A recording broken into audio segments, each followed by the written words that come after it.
Dramatic music swells as the screen fades into a sea of knights in gleaming armor, banners fluttering in the wind, their faces grim and determined as they march toward a land thousands of miles away, a land sacred to three religions and coveted by empires, the Holy Land.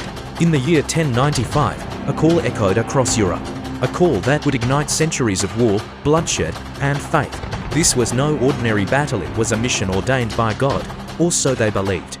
The Crusades, where warriors, kings, and commoners alike left their homes to fight for control of the Holy Land.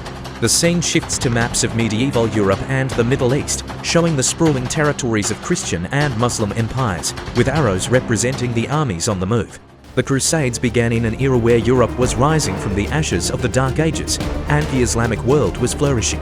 Christianity and Islam were two powerful civilizations on a collision course, and Jerusalem stood at the heart of it all.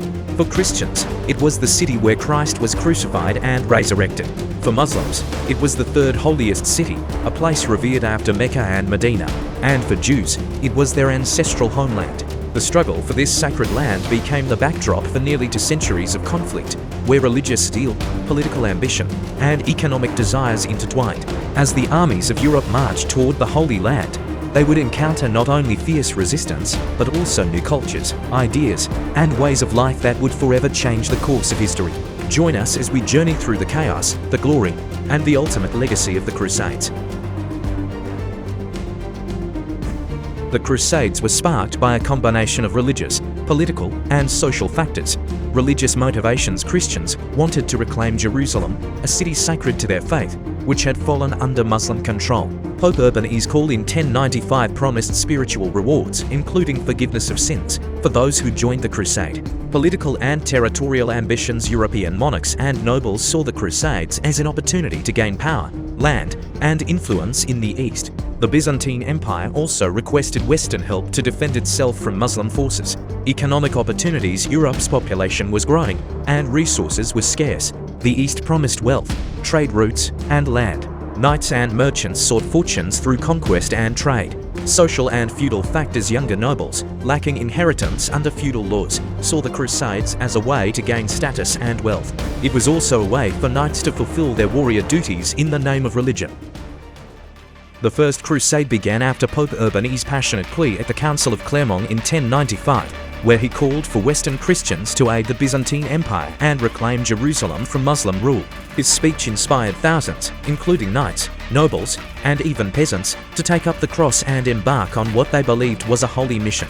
The promise of spiritual rewards, including the forgiveness of sins, attracted many, alongside the allure of potential wealth and land in the East. The Crusaders set out in 1096, marching through Europe to Constantinople, where they were welcomed by the Byzantine Emperor Alexios I, who hoped to regain lost territories.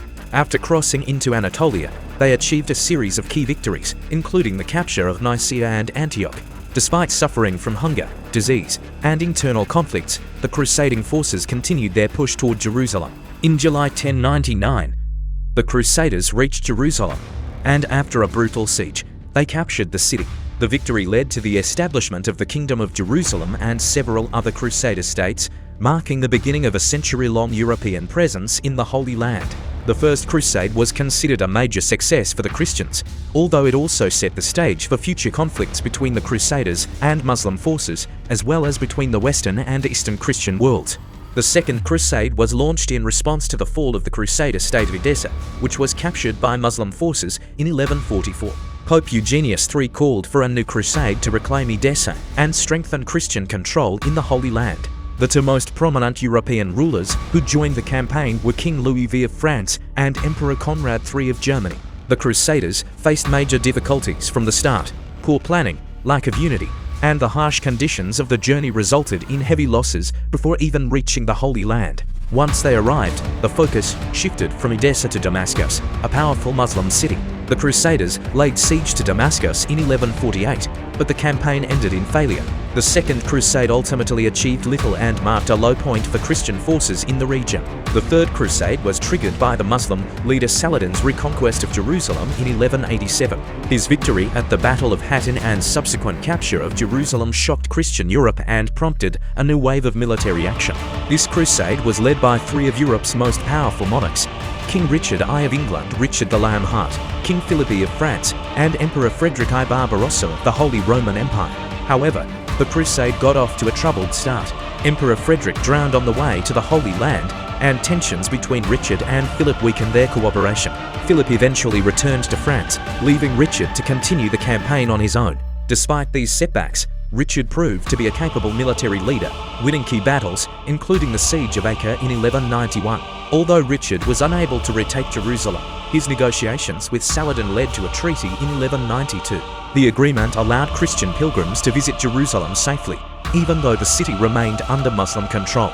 The Third Crusade helped stabilize the Crusader states, but its failure to recapture Jerusalem meant the conflict would continue. The Fourth Crusade was initially intended to reclaim Jerusalem from Muslim control. However, due to a series of political and financial complications, the Crusaders never reached the Holy Land. Instead, they were diverted to Constantinople, the capital of the Byzantine Empire. Influenced by Venetian leaders and local Byzantine politics, the Crusaders ended up besieging and sacking Constantinople in 1204. This unexpected turn led to the establishment of the Latin Empire in place of the Byzantine Empire, severely weakening Byzantine power.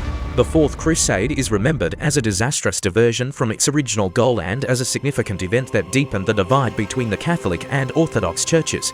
This crusade was a joint effort by the Holy Roman Empire, Hungary, and Venice. While they managed to capture the Egyptian port of Damietta, they were eventually forced to retreat. Perhaps the most unusual of the Crusades, the Sixth Crusade was led by the Holy Roman Emperor Frederick I. Through diplomacy rather than force, he managed to negotiate a treaty with the Ayyubid Sultan of Egypt, gaining control of Jerusalem and other holy sites. Led by King Louis X of France, the Seventh Crusade aimed to recapture Jerusalem. However, Louis was captured by the Egyptians and forced to pay a ransom for his release. The final major crusade was led once again by King Louis X. This time, the target was Tunis in North Africa. However, Louis died during the siege, and the crusade ended in failure.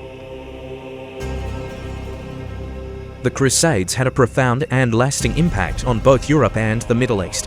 While the initial goal of recapturing Jerusalem from Muslim rule was not consistently achieved, the Crusades set in motion a series of events that shaped the course of history. Immediate consequences, religious and political tensions. The Crusades exacerbated tensions between Christians and Muslims, leading to centuries of conflict and mistrust. Economic impact. The Crusades stimulated trade and economic growth in Europe, particularly in Italian city-states like Venice and Genoa. However, they also led to economic hardship for many ordinary people. Cultural exchange. Contact between Europeans and Arabs led to a cultural exchange, introducing new ideas, technologies, and products to Europe. Rise of military orders. The Crusades gave rise to military orders like the Knights Templar and the Hospitallers, which played significant roles in European history. Long-term consequences. Weakening of the Byzantine Empire. The Fourth Crusade, which targeted Constantinople, dealt a devastating blow to the Byzantine Empire, contributing to its eventual fall to the Ottoman Turks. Strengthening of monarchies. The Crusades helped to strengthen the power of European monarchs as they gained prestige and wealth from their participation in these holy wars.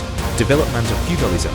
The Crusades reinforced the feudal system in Europe as lords granted land to their vassals in exchange for military service. The Crusades were a complex and multifaceted series of events that left an enduring legacy on both Europe and the Middle East. While they did not achieve their primary goal of permanently recapturing Jerusalem, they had a profound impact on the political, religious, and economic landscape of the medieval world. Were the Crusades ultimately successful? What can we learn from these historical events about the dangers of religious intolerance and the importance of intercultural understanding? Thank you for watching. If you enjoyed this video, please like, subscribe, and share it with your friends. Let us know your thoughts in the comments below.